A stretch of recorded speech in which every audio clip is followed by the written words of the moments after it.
Ladies and gentlemen, it is a real privilege and pleasure for me to introduce our speaker this evening.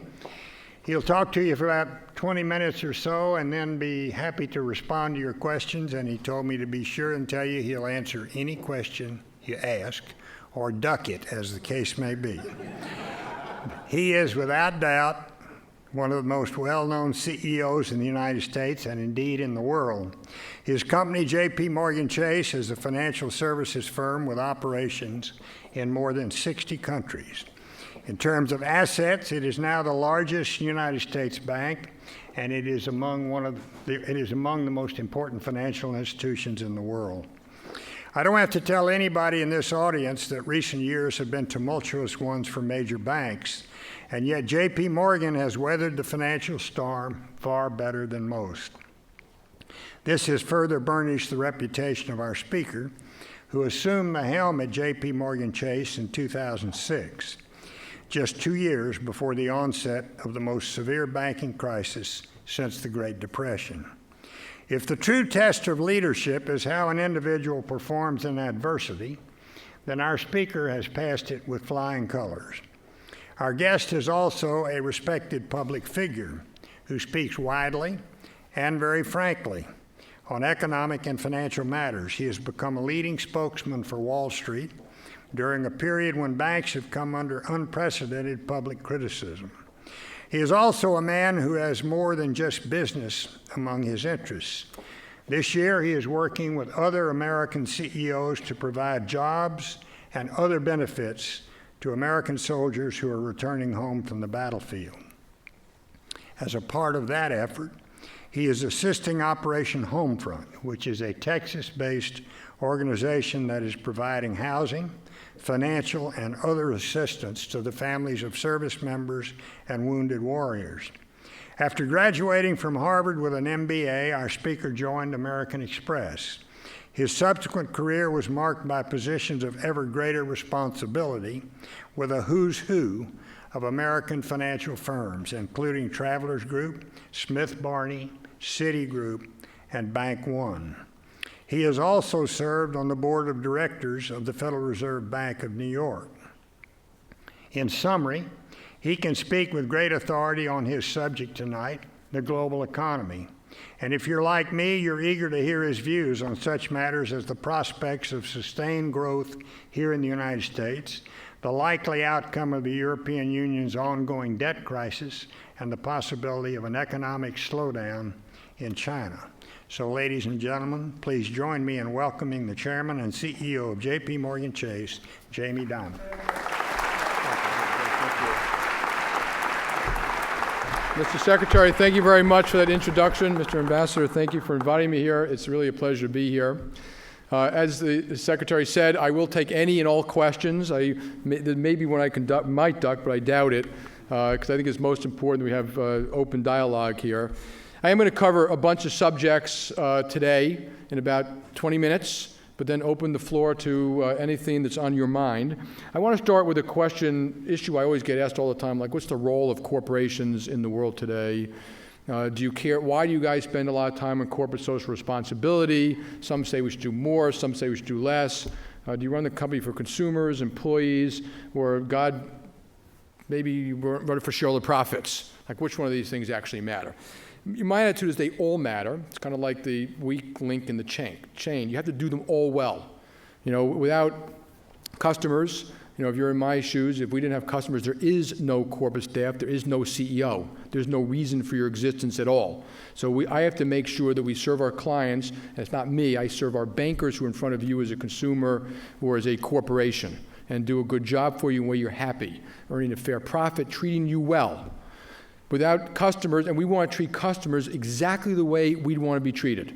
Now, we're a big company, we make mistakes. Hopefully we make them, we admit it, we remediate, and we move on. But the fact is, we want people to be happy customers. That's why we're here. If we didn't do a good job for employees, we couldn't make customers happy. We have to properly train them. We've got to properly pay them. We've got to make sure they can do the right job for you. We've got to make sure they're not constantly turning over and that they've got the tools they need, whether it's systems, products, services, and empowerment. They have to be able to say to the client at the right time, yes, we can do it. No, we can't. We made a mistake. We're going to fix it. The worst thing that clients hate the most is when a client walks in and you made a mistake and the person says, no, we didn't, or yes, you did, but fill out this form and we'll get back to you in 8 weeks. I mean, we should admit mistakes and try to fix them right on the spot.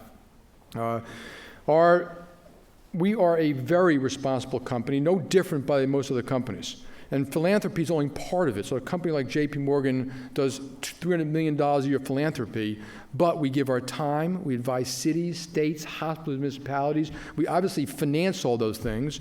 We've hired 3,000 veterans this year, so if you're a veteran, thank you for your service to the country. And we've always tried to do great things for veterans. There's no class we respect more, but we made mistakes with veterans on foreclosures. We admitted it, we told the regulators, we told the press, we tried to fix all the individual mistakes, there weren't that many, but then we say, you know what, we want to do an even better job. And Stan McChrystal's on our advisory group, the captain who sued us is on the advisory group, and now we've hired 3,000 people, we're doing 10 a day. We gave away 100 homes to wounded veterans, including one recently in Houston. We're going to do 1,000 the next couple of years. We think that philanthropy, that being a responsible corporation is no different than this corner grocery store or newspaper store. They take care of their community. They keep the streets clean in front. They give summer jobs to kids, which they may not necessarily need, but that's how we taught our kids how to be on time and how to do things and deal with customers. They help the Little League or the local church. They participate in their community. Our communities are our hosts. They're our clients. That's why we do it. It's the right way to do it. We think it's the right thing to do. And we operate in 2,000 communities around the world. So we do that not just in Houston. We do it in all around the world. And it's important in Houston when we do it that it be the people here in Houston that do it. So we have a lot of great people here, but very often big corporations, I always say it's usually the cause of the CEO's wife that gets all the money. It should be the people in the company working here who know what the local needs are, working with all of you is why we do it. And last but not least, and maybe most important and most forgotten, is if we aren't financially successful, we will fail. Show me a company that's financially failing, I'll show you a company they cannot serve customers, they can't serve shareholders, they can't be philanthropic, they can do nothing. So my highest job, every day I wake up, I think about, I need to make sure JPMorgan Chase is healthy and vibrant in all and any environments, including the downturn we just had. If we don't survive, it's very hard on our clients. If we don't earn a profit, we can't be philanthropic, and people forget that part of the argument. So earning a fair profit and having a successful enterprise is critical to being a part of our community. It is critical, I read all the time now, that banks are lobbying too much, and I got a few numbers for you, okay, which is we spend $7 million a year in lobbying. It's mostly our own people. I didn't realize when I go to Washington, even at the request of someone, they have to calculate my time and all the stuff I do, and that's part of the $7 million.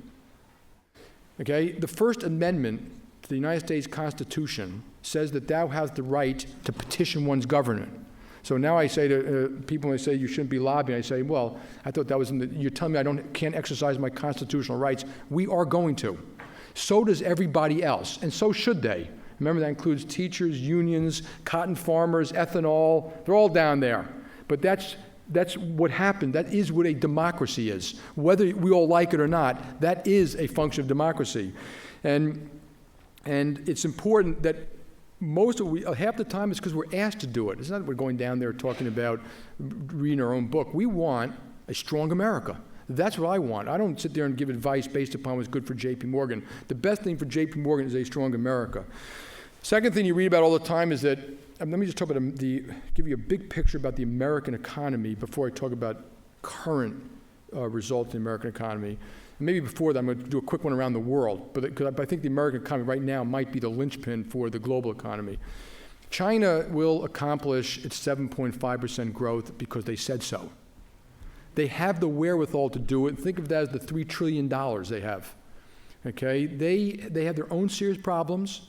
They know about it. I think they're very, very bright. There's actually 9 people who run the country. They meet weekly like a management team. They assign responsibility. But remember, they have 800 million people living at $1 a day.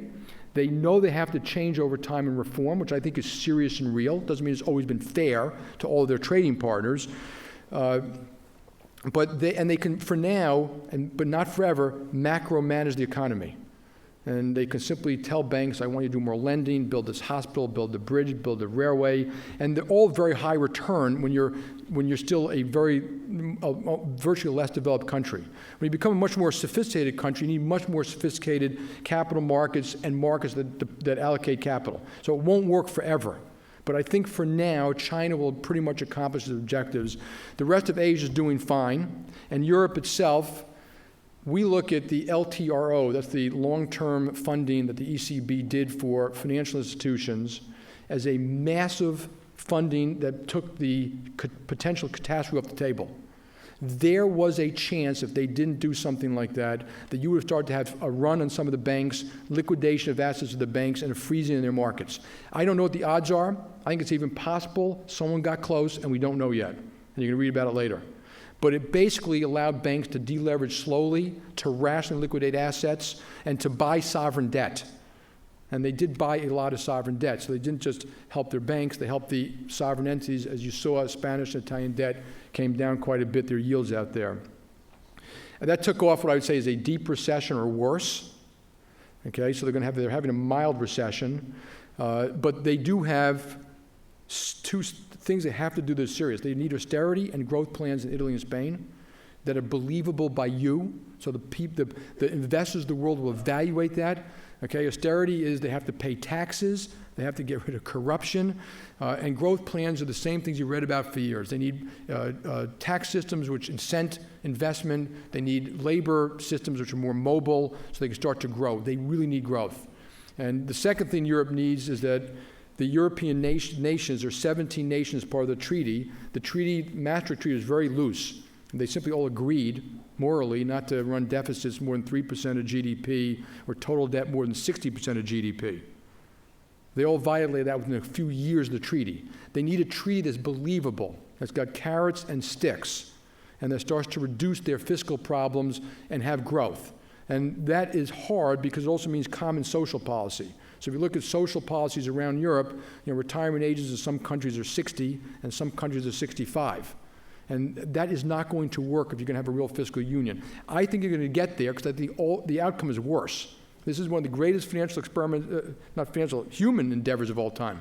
That continent has had centuries of war. It's a rational thought that they want to get to a union, but it doesn't happen. But it's going to be very hard.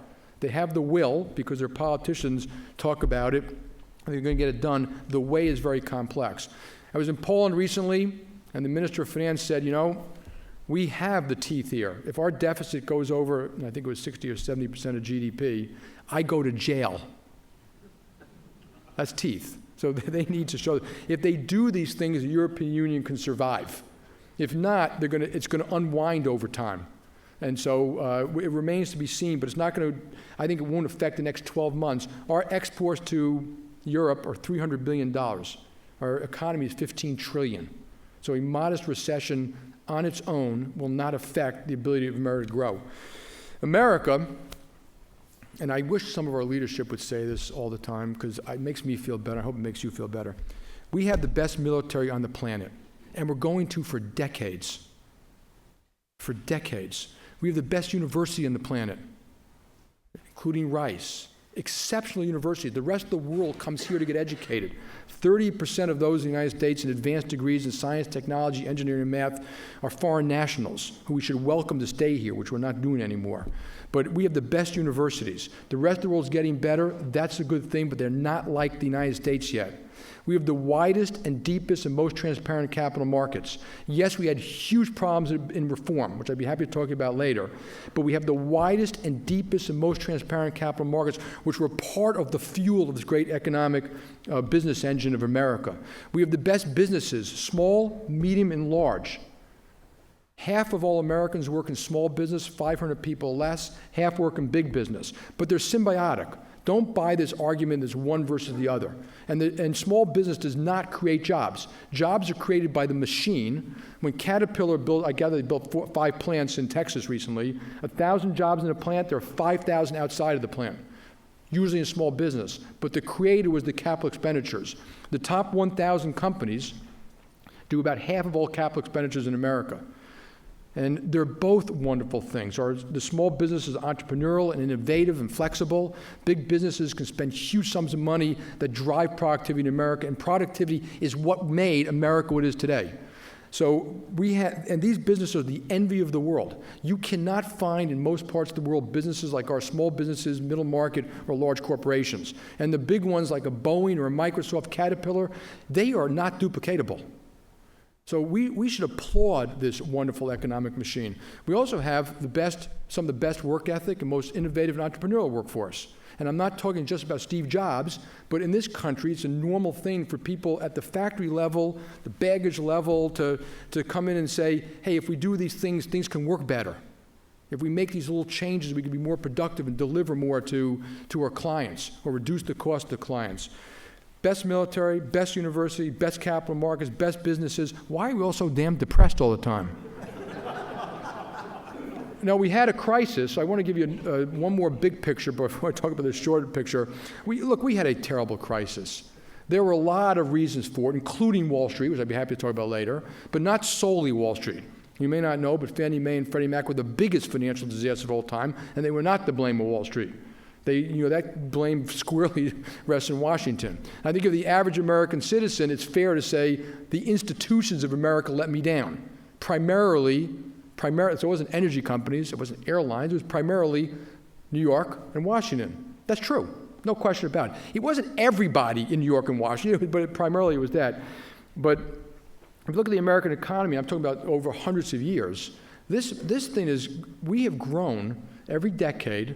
Maybe there are 2 decades where it was very slow growth, but we've grown every decade in our existence. Through World War I, World War II, the Civil War, the Great Depression, the Vietnam War, our recent travails, this Great Recession, and we had several Great Recessions. And I guarantee you 10 and 20 years from now, we have more employees, more business, more companies, more innovation, more technology, and more probably than the rest of the world. So I'm very comfortable about the future of the United States. Now, we have some serious issues today, but I also look at the current situation. Corporate America is in great shape. Middle market companies are in great shape. Small businesses in better and better shape.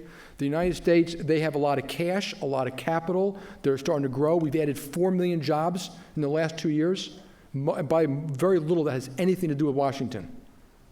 I do think the government, both the George Bush administration and the Barack Obama administration, and Ben Bernanke and Paulson and Geithner saved the system, but the jobs in the last 2 years were not created because of government. They were created by the great American business machine, which is just starting to, in my opinion, starting to hum. Consumers in much better shape than they were. Debt service ratios are back to where they were almost 15 or 20 years ago. One good reason is they paid off debt. One may be good reason to some use we wrote off debt, like $1 trillion. But it means the consumer's in better shape, and that's a good thing. Housing is getting better. I know it's hard to say, it doesn't feel that way, but we're destroying more homes than we're building. Household formation goes up with job creation. We're at all-time affordability. We're adding 3 million Americans a year. We're going to add 30 million Americans in the next 10 years. We don't have enough housing. Housing has recovered in New Orleans, Houston, Miami. It's starting to recover in little pockets around the world, but not all of the pockets.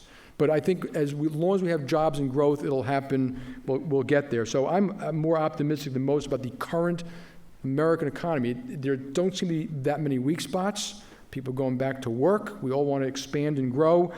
We do have a couple things hanging over us, and the government, I do think we need good government responsibility to get this right, which is, and I personally believe, and I know I can't prove it, I said the academics are going to prove it, someone's going to write a book in 20 years saying it could have been much better.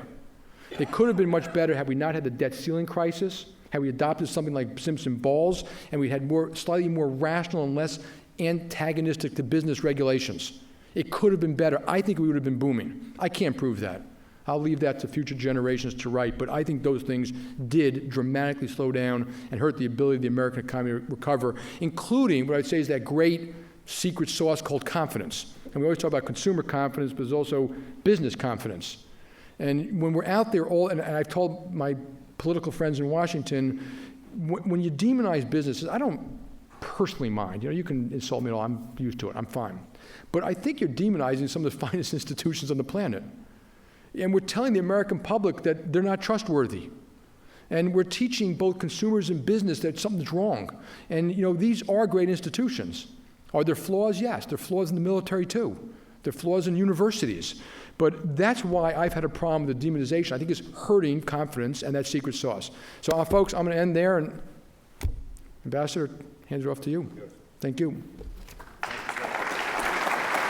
Over here.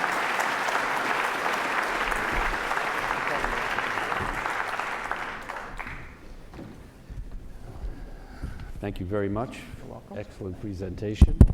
We've got many questions and more to come.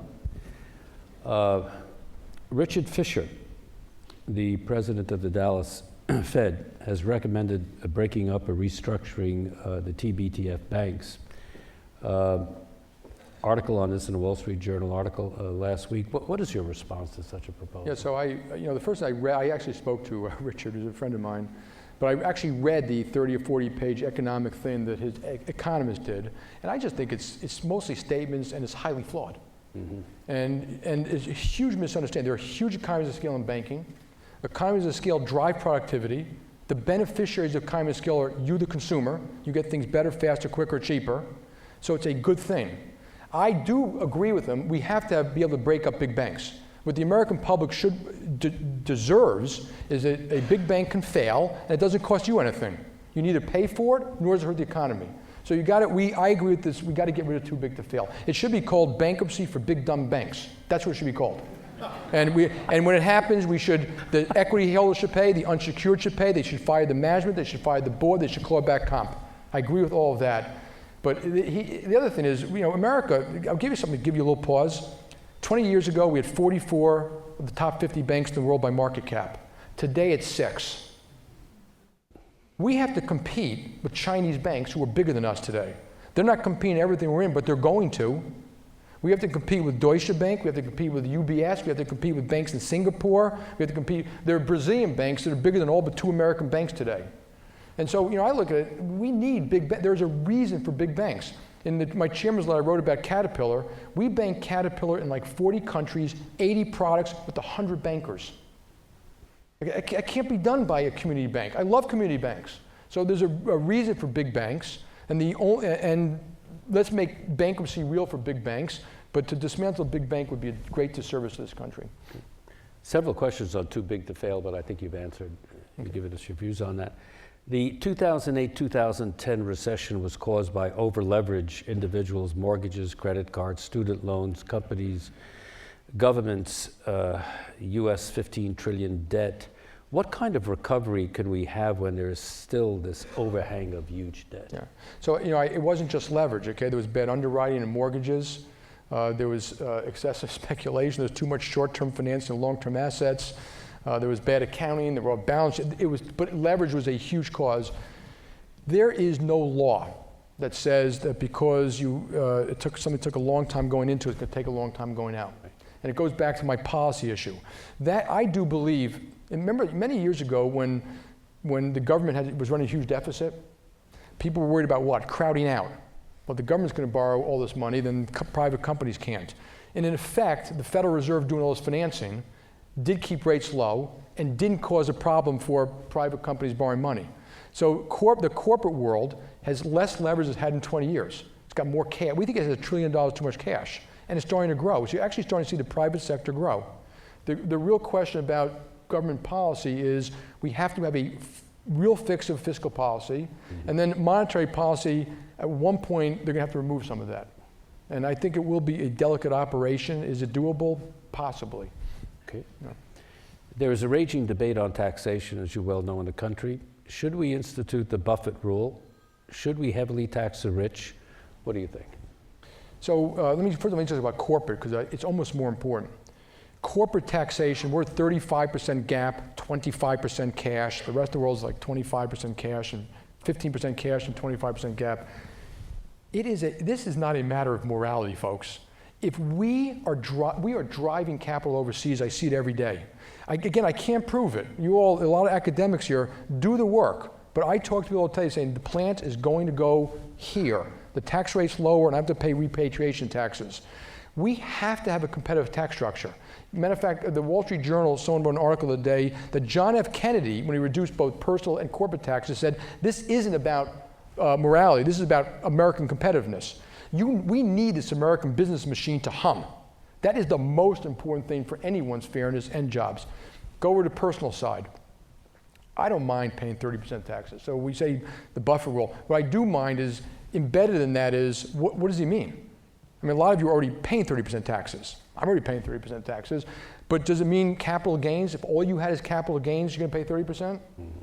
Does it mean, so it's very unspecific. Is it a rational, I don't mind if we have 20% capital gains and we're at 15, and I would get rid of carried interest, by this carried interest, it's just too low, it's not right. So I would fix the problems, I would have a progressive, fair tax thing and get rid of things, but I think when people propose taxes, they should be specific. What is it on income? What is it on interest? What's it on dividends? What's it on capital gains? Otherwise, who knows what they really mean?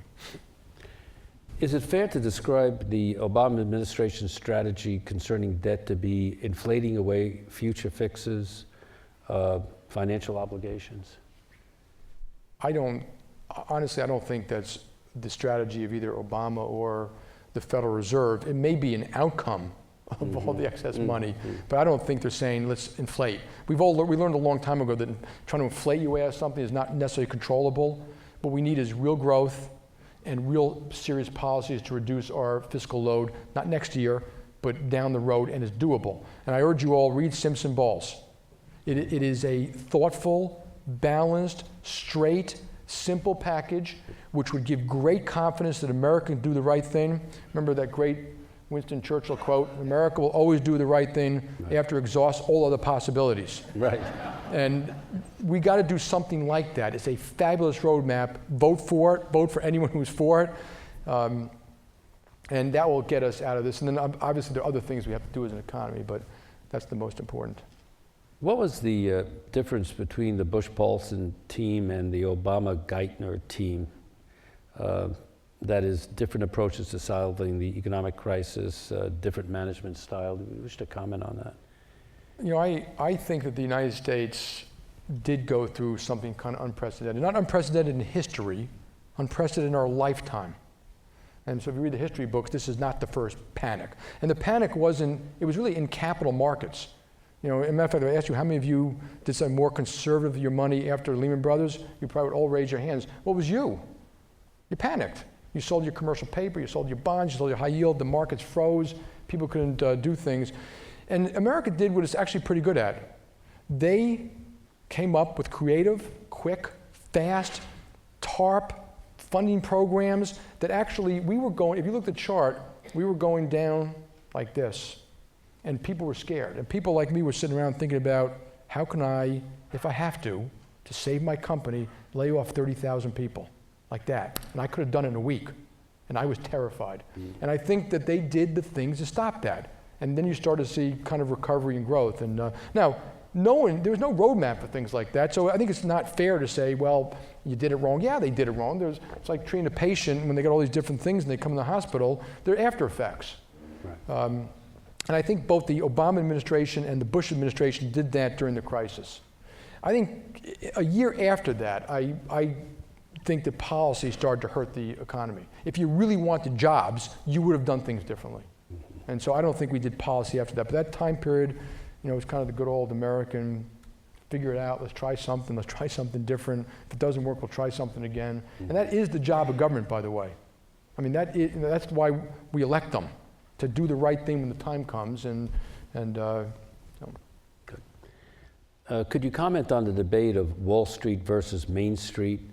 What is your assessment, intuitively or rationally, of the Occupy Wall Street movement? Is there a natural conflict here? Yeah, so, you know, when Occupy Wall Street, I always try to listen to everything. I always urge people, you know, if you're a Democrat, you know, read George Will. You know, if you're a Republican, you know, read some of the smart, read David Brooks and Tom Friedman. And what I agree with Occupy Wall Street is something very general. American institutions let the average American down. And in general, Washington and Wall Street. Once you get beyond that, and you say every every banker, every company, every senator, every guy. That's just not true. That is faulty logic. That's teaching people the wrong thing. They were not all bad actors. And some companies, I put JPMorgan, which did not need TARP and was not bailed out. We did it because we were asked to by our government because they thought it would help save the system. And we weren't the only bank. So I think some banks were ports in the storm. But we all got tainted with this brush. But I understand the generic anger. The other thing I say is I understand a little bit that when America suffered, it became more inequitable. I don't want an inequitable society. I want an equitable society. Now, equity it's not just income, it's also education. I think the biggest inequity in our country is the inner city school kids, not your schools, but in inner city schools in America, half the kids don't graduate high school. That's terrible.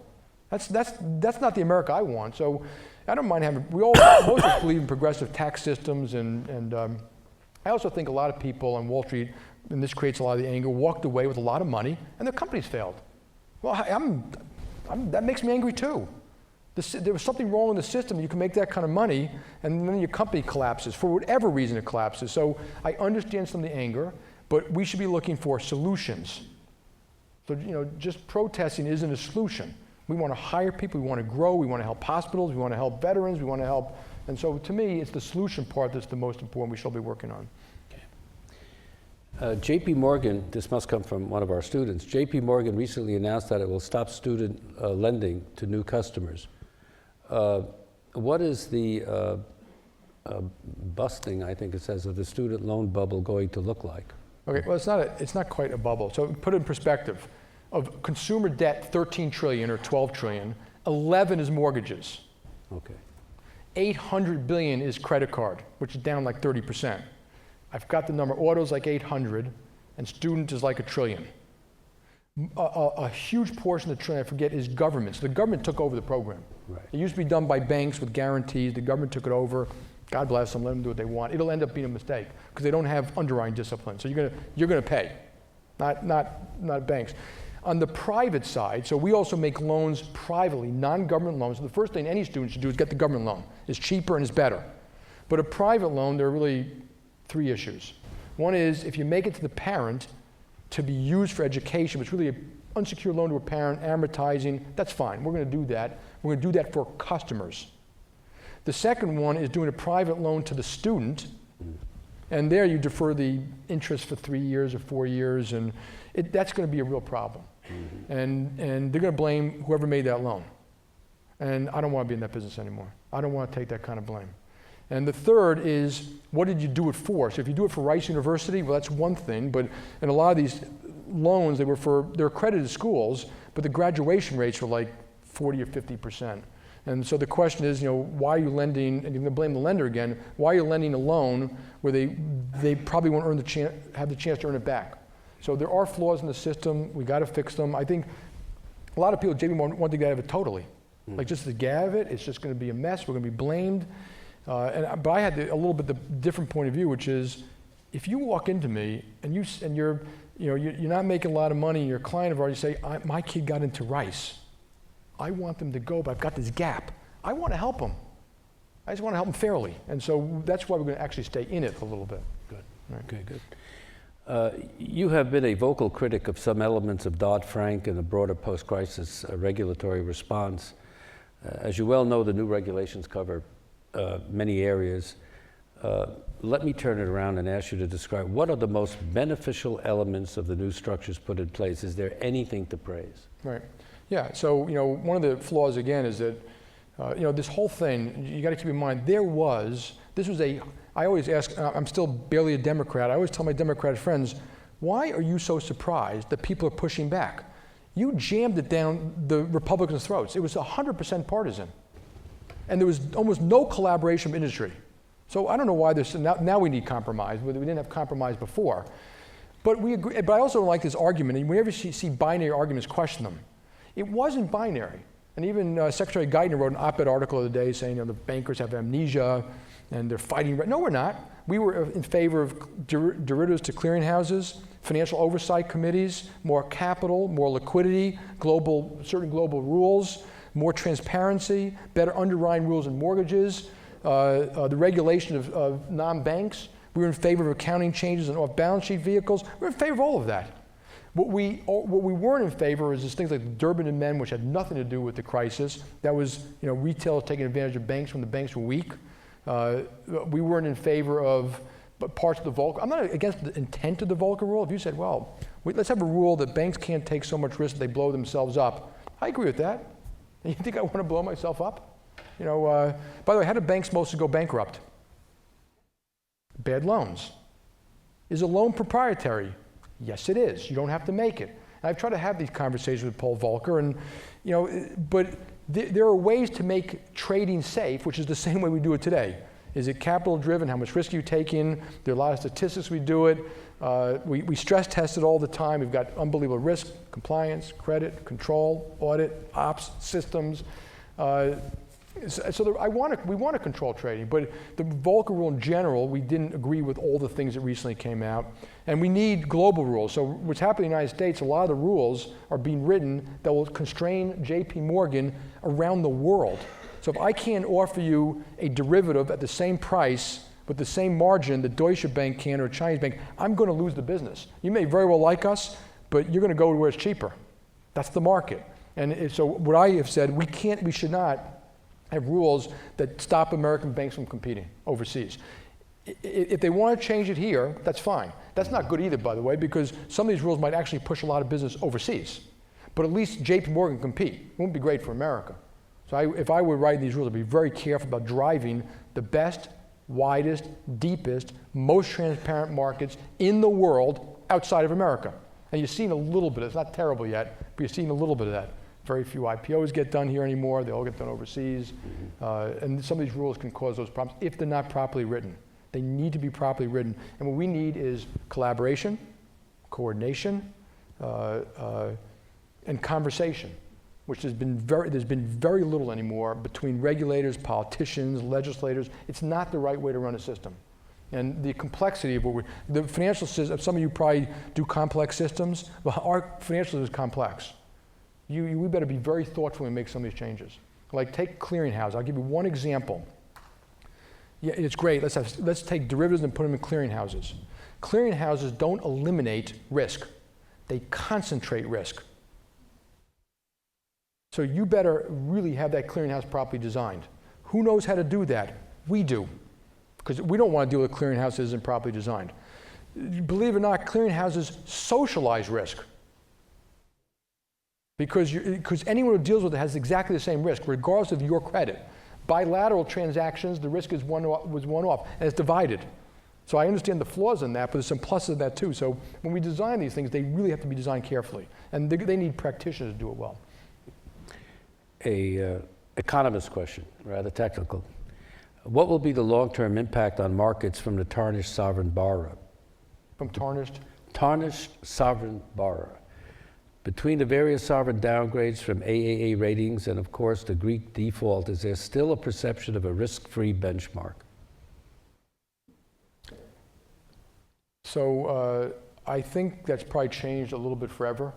That people are going to look at the balance sheets of countries and realize that they have credit risk. If the United States does the right things in the future, and we have fiscal responsibility for ourselves, one day people talk about treasuries being risk-free again. Right. But right now, people learned less about sovereigns. Remember, it's very important in a financial system.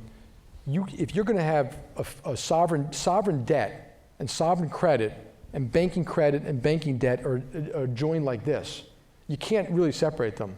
If you have a sovereign failure, you're pretty much going to sink your financial system. They're kind of joined at the hips. So one of the things that happened in Europe, which was an accident, some people actually mentioned it at the time, but they took away, right now, the United States can't default on its debt because the Federal Reserve can pay you. They can issue dollars. All they want, unlimited. We have a central bank. It can buy the debt and give you dollars. It can create inflation, but they can avoid default. When they set up the European nations, Italy cannot issue euro. Only the European Central Bank can. And so they set up this little flaw that all of a sudden Italy has a central bank, but it can't issue euro. They can issue lira again, but they can't issue euro. And so that this problem's got to be solved. Until that problem is fixed, the euro is going to be a little bit lost. is going to be a little bit lost until there's real clarity about who's responsible for protecting the euro and making sure that euro-denominated debt, which goes across all of Europe, is maintains proper liquidity. Where do you stand on this growing polarization of the political economic debate in our country? You could simplify by saying Republicans and Democrats, Paul Ryan putting forward the Republican budget proposal and really focusing on national debt and deficits as a real threat to the national security of the United States in the long term. You have economic historians like Neil Ferguson who give the historic narrative that there isn't American exceptionalism. When you're a great preeminent power, what happened to the Romans, to the Ottoman Empire, to the British Empire, the Austrian Empire, it will happen to us when the debt to GDP ratio goes out of whack. And then on the other side of the political equation, you say, no, that it isn't that important. And we talked about Paul Krugman saying debt is not really the issue. Where do you come out on this? This is really becoming a fundamental issue. I mentioned how strong America is, and I think we're going to do fine in the next 10 or 20 years, but we do not have a divine right to success. No one does, not even this great planet. And we have 4 or 5 major issues, which we have failed to resolve. We have to resolve them. We have a little bit of time. I mentioned education. Right. I'll mention energy policy. We've had no energy policy in reality for years. Infrastructure. We need something that allows the constant building of infrastructure in this country. Fiscal policy. I've already mentioned Simpson balls. It can sink the country. It's just so Paul Krugman can say that, but it's just a matter of time. It isn't, I don't know if it's 90% or 110%, but as a risk manager, why would you take that risk? I would never take that risk. Mm-hmm. I think that's crazy to bet your country that, maybe Paul Krugman's right, so we'll put on more debt and see what happens. So we have to do those things right. We have no choice about doing those things right. I don't personally care about Democrats or Republicans, their debates, their side. I don't want to be part of that. One of the things that bothers me, I talk about conversation, is Paul Ryan, and like I said, I'm barely a Democrat. I don't like the part of the Democratic Party that hates business, that thinks that success is a bad thing, and that doesn't believe that people should be self-responsible at all. That part of the party I really just don't like. I think it'll slowly destroy our country. But Paul Ryan, smart guy, educated, intelligent, and he's being vilified for having a voucher program for Medicare or Medicaid. Let me tell you something about health real quick. You're going to pay. You are going to pay for your health. That's what's good. The American public will pay for the health program. You're going to pay. The only question is how, who, and when. For people act like it's free. It's not free. You'll pay through taxes. So a voucher plan is a perfectly legitimate way to say, I'm going to give you this money, please spend it wisely. Maybe you'll shop, maybe there's certain things you won't do, and allows the government, which is not a bad thing, like a defined contribution plan, like a lot of companies have gone from defined benefit with COLAs and increases like Social Security. They said, no more of that. We're going to give you a certain amount of money each year, and that's not a promise either. We don't have to match it. So that, if the government can't afford it, which may happen anyway, under either system, they may say, okay, the voucher is going to be $8,000 this year, and next year it's going to be $7,500. Or we can't afford it, we're going to say it's $8,000, we're going to give it to $9,000. We're doing great, we want you to have more medicine. So what bothers me is that people act like you can't have a conversation about it. You can. I think in healthcare, people have to, if we don't get you all involved in buying your medicine, which you do not do, you don't pay for it, you have no idea what it costs, we will never fix our healthcare system. And so, to me, we're going to have to get consumers engaged, consumers paying. And then we have to get, another thing is, regardless of whether you take care of yourself, whether you smoke, whether you're overweight, we pay. So JPMorgan Chase now makes it cheaper if you have issues. And we pay 100% for preventive, like annual checkups and the important exams you're supposed to get, 100%. And if we have incentives to do that, my guess is we can give people great medicine, and we have the best health care, and we can start to drive the cost down as people shop, and they think, and they compare.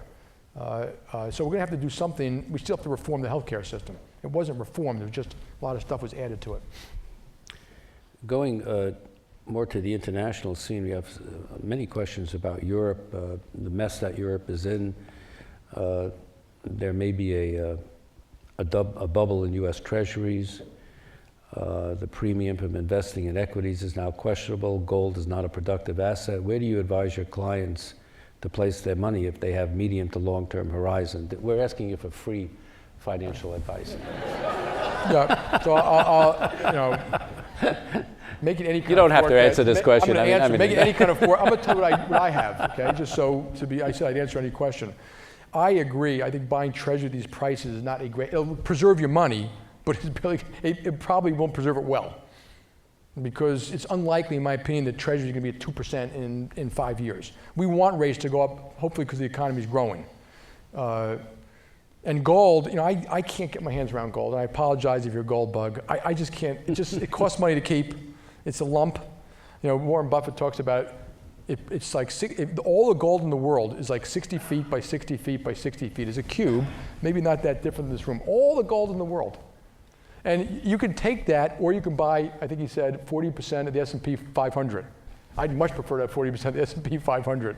So I would buy productive assets. But I think right now, look, stock markets go up and down, and I'm not saying stocks are cheap, but you could buy some of the best companies in the world at 13 times earnings, 3% dividends. I'm talking about Johnson & Johnson and Walmart and Microsoft and GE. And so I think it's unlikely, in my opinion, that 10 years from now, they won't be worth a lot more. I don't know what gold's going to do. I doubt the treasury will be worth a lot more. And there are a lot of other productive assets that a lot of people here know about in the energy field or agriculture, which I'm not an expert in. What effect do you think the BRIC countries, Brazil, Russia, India, and China, will have on global financial and capital markets in the near future? And a corollary question, what are the key drivers to JPMorgan's expansion into the BRIC markets? Right. So overseas, we're almost all investment banking and investment management and treasury services. Think of that as we keep the checking accounts for corporations. We hold money, we do inventory, payroll, and we buy and sell currency for them, et cetera. So the JPMorgan strategy is kind of very basic. Where are our clients going? And if they're going to Angola, we're going to Angola. If they're going to Kenya, we're going to Kenya. If they need offices in 5 places in China because that's where their business, that's where we go. So we've opened in the last couple of years 20 or 30 offices around the world. We're going to open more. We're adding bankers and coverage officers. It also means we need licenses, systems. So it's a really complex build. But it is actually, the strategy itself is actually rather simple. And so you can go look at any part of the world, and all the countries are different. So it's Brazil is different than India, is different than China. They have different central banks, different structures. Some countries you only need 1 branch to serve a corporation. Others we need 50. And so it really depends on how that country is structured, its central bank and its payment systems, et cetera. And they're all different because they have completely different risk-reward structures. Right. And completely different potential profiles. So I never refer to the BRICS. I just talk about each country and about what we're trying to accomplish there. Because there's an interesting question related to this. Does the New York model, in quotes, work in these different contexts, cultures, corporate environment? That must be a challenge for bankers. Say it again? Does the New York model work in these different BRIC countries? Yeah. So, take us in Brazil. We have like 5 branches. We probably bank, I don't know the exact number, we probably bank 200 clients. We bank Brazilian clients in Brazil. We raise money for them in Brazil. We take Brazilian clients to the United States, Colombia, Latin America, the rest of Latin America, Asia, China. We advise them. So they ask us, we're thinking about expanding in China. We have people in China. We spend $800 million a year in research. We educate the world about companies, markets. We do research in like 6,000 companies. We recently opened and then, of course, we help American companies go to Brazil. So we represented the biggest beef company in Brazil buying the biggest beef company in America. We represent a lot of companies in America going to Brazil, raising capital and moving money. So it's not that different. And there's a huge network effect. We opened in Colombia like 5 years ago. We're going to do $150 million of business this year. It's both trading, and think of trading as Colombia of Republic bonds, which we market around the world to intelligent investors. We do research in Colombia. We do research on Colombian companies, and we bring a lot of companies into Colombia and a lot of Colombian companies outside of Colombia. And we now have 50 people on the ground. As you know, Colombia's been doing great. So we're just going to keep on expanding over time as that happens. The other thing, give another optimistic point, The global capital markets are going to double in effect over the next 10 years. They're going to double. So the needs of our clients will double. The needs of investors are going to double. All the money that you personally have and your pension accounts or your corporate accounts will double. And so that's our sweet spot, that we serve those needs. We're cross-border, multinational trade finance. And the benefit, I've also, Paul Vogel talks about it, he always makes a joke, there's been no innovation in banking other than the ATM. It's just not true. I mean, the cost of executing a trade, it used to be 25 cents a share for equities, and now it's 2. It used to be 1% to do a bond, and now it's 10 basis points. It used to be, I forgot, $100,000 to do a $100 million interest rate swap, and now it's $10,000. Who's the beneficiary? If you're buying, you buy cheaper, and if you're selling, you sell more expensively. When the spreads are narrow, that beneficiary is you. It's the people who invest money. And those innovations are driven by technology, systems, capability, electronics. It's a wonderful thing. Some of those things get misused, as do cars. But it's a wonderful thing that helps drive the global economy. So when a corporation wants to issue a bond issue, they can call up, and in 2 hours, they can issue billions of dollars of bonds around the world for basis points. And it's because the world's already been educated. They're very active markets. You all know who a lot of these companies are, and we can move huge amounts of capital very quickly. So those are great things. That's why we've got to make sure we don't throw out. Mm-hmm. On the European crisis, several questions on Europe. One, why won't the euro collapse or be eliminated, replaced by individual currencies? Why shouldn't it be allowed to disappear? Okay. Related. Let me answer that one real quick. Okay, sure. A Greek default would not have been a big deal because the total debt was only $400 or $500 billion. A Greek exit of the euro, if it had happened recently, this is my opinion, would have been a catastrophe.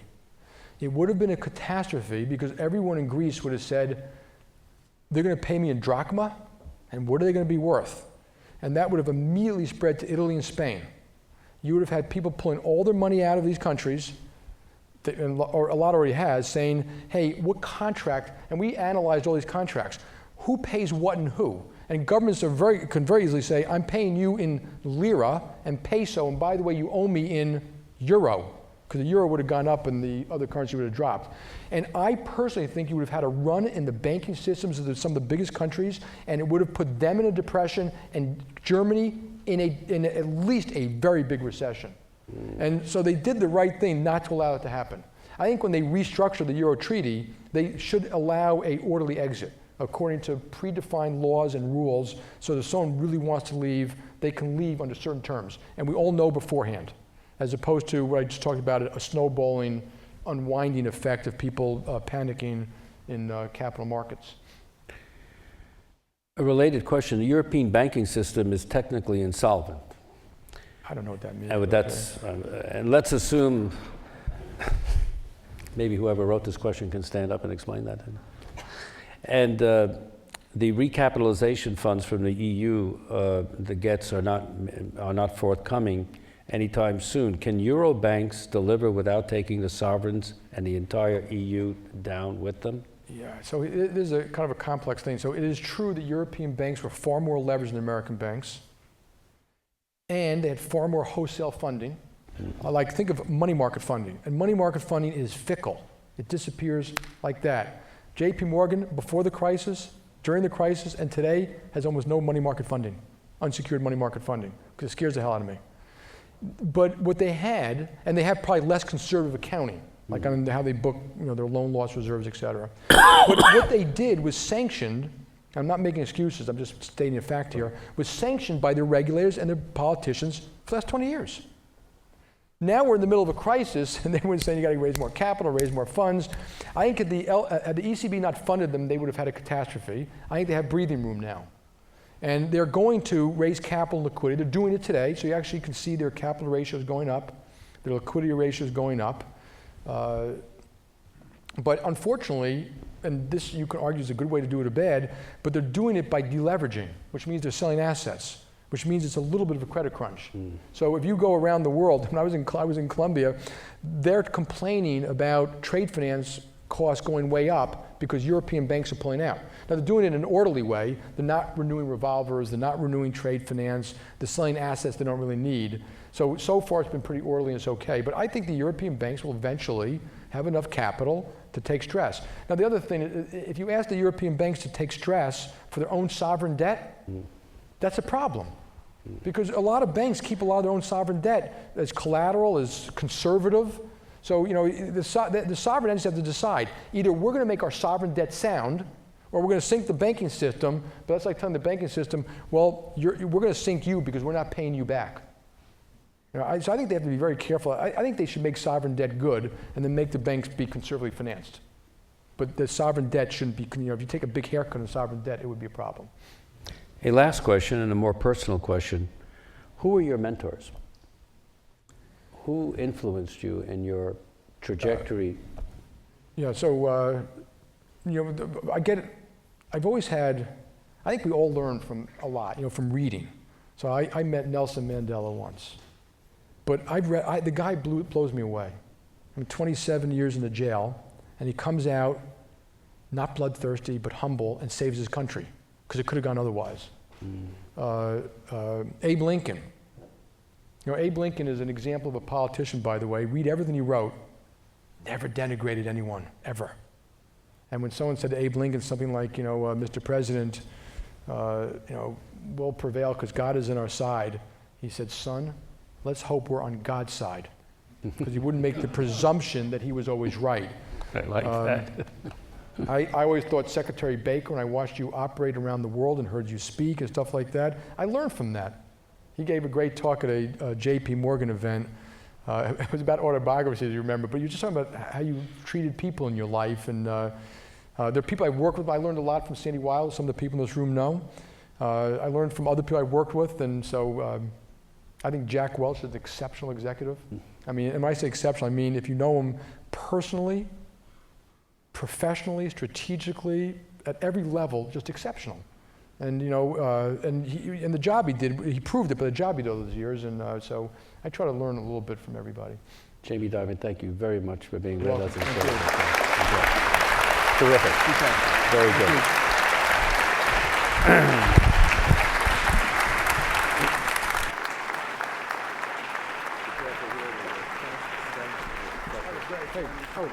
Thank you.